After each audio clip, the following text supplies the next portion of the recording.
السلام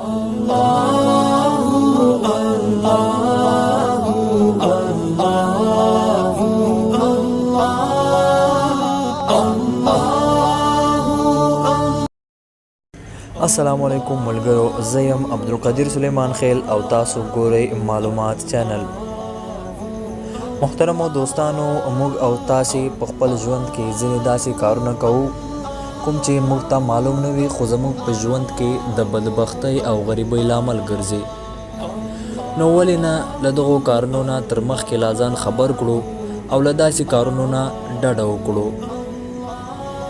نو ویډیو تر پایه را سره وګورئ او کوم ویډیو خوښه شوه نو له نورو ملګرو سره هم شریکه کړئ او چینل هم سبسکرایب کړئ. هغه و کارونه چې زموږ او ستاسو په ژوند کې د غریبۍ لامل ګرځي. اول، په تیزۍ سره لمونځ ترسره کول. دوهم، په ولاړو متیازې کولو سره. دریم، په مردار ځای کې اودس کولو سره.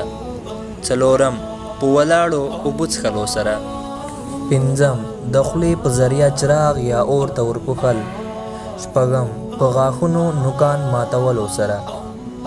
اووم، د خپلې لمنې یا لستوڼي په ذریعه خوله پاکول او خوشحالۍ راځي په اووه شیان کولو سره.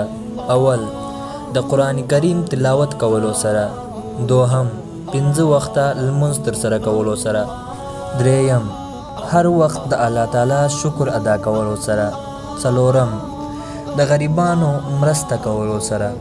اووم، د سهار په وخت سورت یاسین تلاوت کول او د ماښام په وخت سورت الواقعه تلاوت کولو سره.